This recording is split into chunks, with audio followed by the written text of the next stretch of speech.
da importância do profissional da psicologia nas capacitações, mas também da importância de uma equipe interdisciplinar, né, o Dalbert? Porque a gente precisa enxergar esse ser humano aí de maneira integral, né? E isso é bem importante. Tanto é que a equipe de desenvolvimento de materiais, ela é composta por psicólogos, pedagogos, licenciados em física, matemática, tem biólogos, temos engenheiros, temos designers, né? Profissionais da área de TI, enfim, realmente é uma equipe inter e multidisciplinar, né? Porque na hora que você vai construir os projetos, essa equipe toda está ali dialogando, e cada um trazendo os elementos da sua área para fazer com que o aluno consiga, na hora da atividade, conhecer um pouco de cada área, né? Isso é importante, porque aí tu consegue ir construindo as conexões com as coisas, que é um pouco do que a Silvia também comentou Exatamente. nesse comentário. É. Né? Então, assim, se eu tenho hoje uma visão, vamos dizer assim, disciplinar, eu vou alcançar aquilo que a minha disciplina, né? Aquele conhecimento que eu possuo. Por isso que sempre a gente tem esse desenho. O Dalbert também tem feito esse trabalho, né? Desse desenho interdisciplinar, porque um vai complementando o outro dentro das suas competências. Né? Um vai criando novas visões a partir de cenários que são postos, porque senão tu fica com uma visão um pouquinho mais restrita de algumas Sim. coisas ou uma visão um pouco mais disciplinar. Quando a gente lida com empresas, nós temos pessoas ali de várias áreas, de vários setores, de vários tipos de conhecimentos, que atuam em cenários diferentes. Então, é preciso ter realmente uma visão mais integral, mais holística dentro desse processo. Claro. Aí, né? Se parar para ver, a própria estrutura, a forma como o trabalho hoje está organizado, ela demanda um olhar sistêmico. Até porque qualquer problema que se apresenta, ele vai se apresentar com inúmeras variáveis. Então, não tem como você ter um recorte único por um tipo de problema, né? Pega desde essa situação do Covid. Olha só os impactos econômicos, sociais, sanitários, políticos, culturais, familiares. Nossa, né? Um olhar único, né? Transcende o olhar único. Acho que e o psicólogo, pegando a pergunta da Silvia, ele é importante porque ele faz a amarração e o fechamento para dar uma síntese em relação à compreensão daquilo que é o comportamento humano. Ou seja, você vai olhar aquela ferramenta a partir do desenvolvimento que ela pode proporcionar para aquele estudante ou para aquele profissional, né? Do ponto de vista social, psicológico. Quando eu digo psicológico, eu falo emocional, cognitivo, né? E aí, se você pega um profissional da área de tecnologia de informação, talvez o foco dele vai ser no software, na programação, na construção do algoritmo. Sensacional. Eu vou usar isso para trabalhar a capacidade de planejamento, raciocínio desse aluno, tomada de decisão, atenção e concentração. Né? E aí, ele vai usar essa metodologia para criar um fluxo de programação, para ajudar o aluno a entender, né, essa lógica, ou seja, todo mundo trabalhando junto. Eu falo que é uma vanguarda na educação. É uma vanguarda na educação. É isso aí. São modelos diferentes, né? Ou pelo menos modelo que a grande maioria das escolas ou das empresas não estão acostumadas, né? Não. Porque não é algo habitual, realmente é uma inovação que a gente observa, não é algo habitual no cotidiano das pessoas. As pessoas, em algumas situações, não sabem nem como mexer nessas coisas, nem como usar esse tipo de coisa. Então, isso aí é bem importante. Por quê? Porque é uma nova forma de aprender. Né? A gente fala do universo maker, do aprender fazendo, do mão na massa. Uhum. Tem uma Exato. necessidade que é a aplicação do conhecimento, né, Dalbert? A gente tem comentado muito sobre isso. Então, se eu estou ali nesse movimento maker, no fazendo, aplicando o meu conhecimento, tendo os feedbacks de especialistas ou daqueles que estão junto, eu consigo construir um processo baseado nas competências, nas habilidades, nos conhecimentos e nas atitudes. Né? Agora, o que a gente tem visto, e a pandemia nos trouxe algumas coisas, é uma questão que a gente tem conversado muito aqui, eu, a Fernanda e a Heloísa, é o consumo Uhum. de informação versus a aprendizagem. O que a gente tem visto hoje é uma quantidade gigantesca de informação que a gente consome ao longo do nosso dia, seja por lives como essa, seja por Sim, vídeos, e em virtude da pandemia está todo mundo conectado às telas, né? Então eu sim, consumo informação, mas pode ser que por uma falta de contextualização, por uma falta de orientação, ou mesmo de uma aplicação daquele determinado tipo de conhecimento, eu não consiga aprender da maneira que deveria ser, né? Que era assimilar essas informações, transformar essas informações em novos conhecimentos e aplicar esse conhecimento para resolver problema. Então, uma é, preocupação bastante hoje é como é que a gente vai aplicar esse conhecimento se hoje boa parte daquilo que nós estamos vendo está nas telas, né? e o fato de muitas vezes essa tela, essa pessoa que está propagando aquele conhecimento, muitas vezes também não tem um aprofundamento naquele tipo de informação, certo? Assim, até porque talvez a internet ela tirou o conhecimento de dentro das academias, né, das bibliotecas, trouxe para o mundo, e o smartphone trouxe esse conhecimento para a mão. Porém, virou uma tela onde todo mundo pode falar de tudo, sem tanto aprofundamento. Então, acho que as pessoas elas acabam se perdendo um pouco para conseguir filtrar. É algo que a formação acadêmica nos traz, que é o pensar crítico. E é algo que, se Perfeito. você tem essa formação acadêmica, eu consigo filtrar o que a pessoa está me dizendo, questionar a fonte, saber de onde que ela partiu, qual visão de mundo ela está trazendo, tem fundamento, não tem. Mas isso é uma formação acadêmica que traz, né? É. E aí, É, cria o processo da reflexão, né? Da dúvida, exatamente, da comprovação, da análise, né? Então, exatamente. De um senso crítico. eu tenho sempre comentado muito sobre esse tema, porque parece que as coisas são muito fáceis quando a gente escuta, né? Nas redes sociais, as coisas, parece que Aham. existem algumas fórmulas mágicas, e a gente que lida com o desenvolvimento de, de pessoas, a gente sabe que as Aham. coisas não são rápidas, tão fáceis, Não. É. mágicas. Então, né, a gente tem visto aí uma série de situações.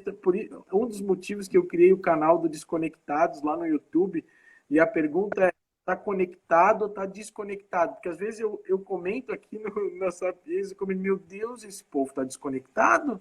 Não pode, né? Sim, Tipo assim o canal, né? E aí eu dizia, não, sim, tem alguma coisa errada. Esse cara não está conectado com esse mundo que eu vivo, né? Ou, pô, esse sim, cara está conectado demais e eu também não estou sabendo lidar com essas situações. Por quê? Porque o que a gente percebe é que o conhecimento, a partir, né, de ferramentas como a robótica, ele tem valor quando ele é aplicado, seja num desenho voltado à questão para a geração de novos conhecimentos, seja uma questão social, seja um benefício econômico, seja uma inovação social, seja a própria aprendizagem do indivíduo para melhorar a sua qualidade de vida. Então, se eu não aplico o conhecimento, ele fica guardado no meu cérebro e eu gero pouco valor. Eu vou gerar valor para mim, muitas vezes. Né? sim. Na, Concordo. na minha monografia de graduação, que faz bastante tempo, eu escolhi uma frase, né, da filosofia com Gifu. Eu nem sabia que depois eu ia enveredar para Aham. assim, era o conhecimento só tem aquilo que você sabe só tem valor se você faz alguma coisa com o que você sabe. Sim. Isso depois eu agora no doutorado lá em engenharia e gestão do conhecimento eu falei, pô, mas será que naquela época eu já imaginava que eu ia vir para cá, né? Não, né, cara, eu tinha Ah, para 20, 22 anos, né? E aí, mas o que que é, né, cara? Pô, eu tenho todas essas informações, tenho todo esse acesso. tive algumas experiências, mas se eu não consigo aplicar isso, eu não consigo manifestar a minha aprendizagem, né? Porque é o que tu fala, né? Hoje eu estava com uma semana e eu perguntei para vocês o que é gestão. Quem estava falando sobre gestão, eu falei, vocês o que é gestão? Aí eles trouxeram aqueles modelos acadêmicos mais antigos. Eu falei, cara, gestão é aquilo que o Dalbert comentou, é resolver problema. Eu vou usar todos os recursos que eu tenho para tentar criar soluções para problemas, para demandas, para as necessidades. Perfeito. Eu preciso aplicar o meu conhecimento. Inclusive, eu comento em algumas situações, eu só vou saber realmente se tudo aquilo que eu aprendi, né, eu tive aprendizagem a partir do momento que eu vou ter uma situação onde vai me demandar conhecimento. E essa Exatamente. vai gerar a ação de tudo aquilo que eu vivenciei. Essa fala sua, quando você trouxe a questão da fórmula mágica, eu já fiquei até assim, falei, gente, é impossível ele estar falando disso. Eu estava querendo gravar um vídeo exatamente sobre isso, você acredita?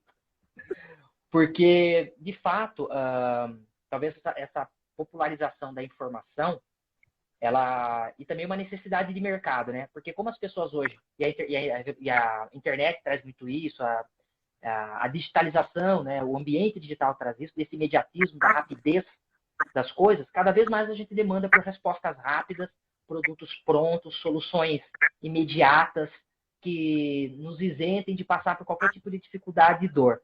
Então, eu quero emagrecer rápido, eu quero ter sucesso rápido, eu quero desenvolver habilidades rápido, eu quero aprender rápido.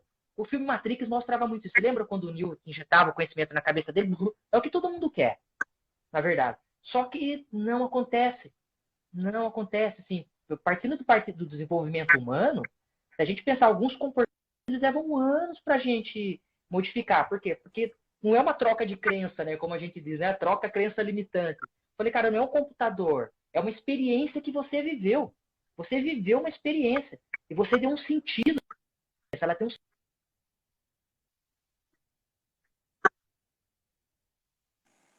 construir novos comportamentos para eles sobreporem aquele modelo que você tinha. E construir novos comportamentos leva tempo.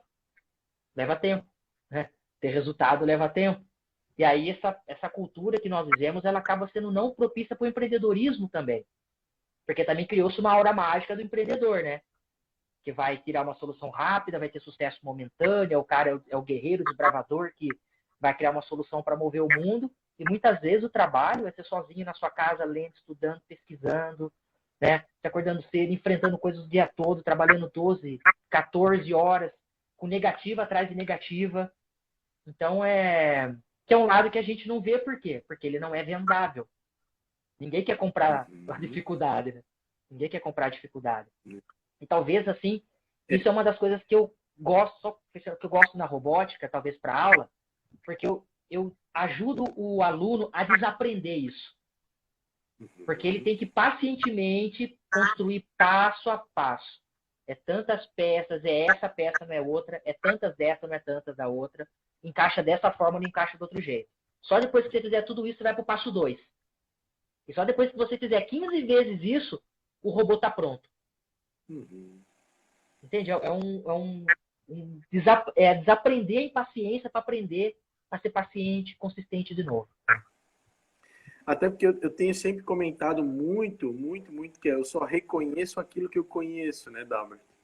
Perfeito. Então, assim, a partir do momento que eu sou estimulado a resolver um problema, naturalmente eu vou buscar os meus conhecimentos. Se eu não tenho um conhecimento prévio, se eu não tive informações sobre aquilo, se eu não fui estimulado, ou se eu só consumi e não aprendi, eu não vou conseguir reconhecer aquilo. Eu sempre conto, né, para os empreendedores e para os meus alunos, quando eu falo sobre isso, eu sempre tive muita dificuldade em matemática.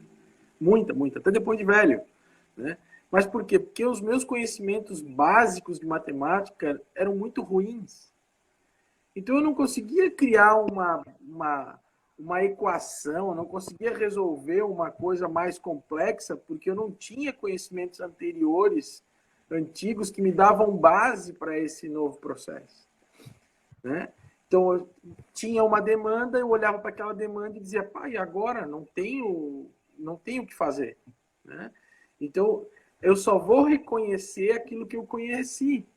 Senão, eu não tenho como. Então, quanto maior for o número de informações consistentes, com um método claro, um processo de desenvolvimento de aprendizagem estruturado, né?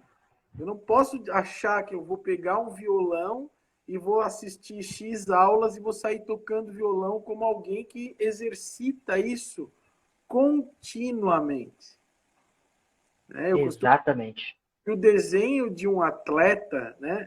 Eu sou muito fã de uma frase que eles, uns memes de internet que falam do Usain Bolt, né? Que ele diz, ele treina 4 anos para 9 segundos, né? Que é aquele recordista dos 100 metros rasos, né? Sim, Só que não treinou 4 anos para 9 segundos, ele treinou a vida inteira dele para cada 4 anos ele ir para uma Olimpíada e aquele momento da ação dele se transformar em menos de 9 é, segundos. Então não é algo é. que faz assim e diz, opa, ok. Não. Não, Há uma não. necessidade desses conhecimentos, que a psicologia fala do repertório, né?